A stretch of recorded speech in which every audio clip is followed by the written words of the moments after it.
Endometriosis itu adalah penyakit yang sebenarnya masalahnya berawal dari haid. Buang air kecil dia bisa nyeri. Terus tanpa adanya haid pun nyeri bisa muncul tiba-tiba seperti ditusuk-tusuk atau memang banyak ya. Saya pernah ditanya juga gitu sama ibu-ibu, ini kok bayi saya ngeluarin.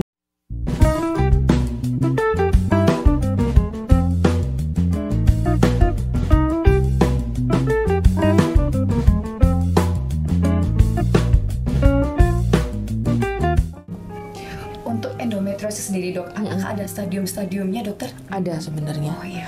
Kalau saya jelasin di podcast ini panjang ya. Panjang. Cuman kalau misalnya kita sudah menemukan kista coklat gitu ya di situ, itu kemungkinan besar bahwa dia stadiumnya tuh sudah tinggi, minimal 3, stadium 3. Jadi stadiumnya sama ya kayak sampai stadium 4 gitu ya, sama. Tapi ya itu dia, kalau misalnya sudah kita temukan sampai ada kista coklat, kemungkinan besar dia sudah kemana-mana.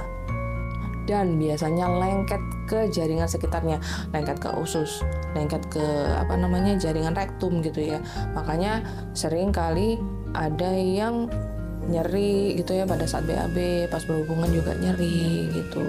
Untuk tindakan bedahnya sendiri dok, di stadium berapa biasanya lebih? Kita biasanya memang pilih-pilih ya.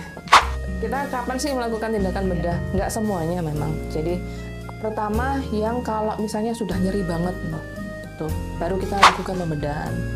Terus kemudian yang kedua terkait sama infertilitas tadi gitu. Misalnya nih kista coklatnya terlalu besar padahal pas proses bayi tabung gitu ya, nanti mengganggu gitu kan.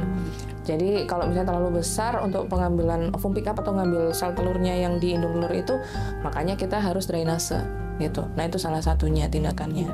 Tapi dan yang harus perlu diingat bahwa endometriosis ini meskipun dioperasi pun dia sangat mungkin untuk muncul kembali atau recurrent karena dia berasal dari badannya sendiri. Terus menopause itu pun masih bisa endometriosisnya muncul. Kenapa? Karena estrogen itu tetap diproduksi di badannya. Jadi meskipun indung telurnya itu berkurang sekali produksinya, tapi ternyata ada kelenjar di atas ginjal yang dia masih memproduksi itu. Jadi memproduksi estrogen. Jadi dia masih tetap bisa tumbuh. Makanya kalau misalnya orang-orang yang dengan endometriosis ini harus benar-benar dilihat quality of life-nya. Karena memang nyerinya luar biasa dan sangat mengganggu gitu ya. Gitu. Jadi setelah pembedahan pun tetap ya dok, faktor risiko dihindari ya dok, untuk maintain supaya nggak terjadi recurrent tadi. Betul. Baik.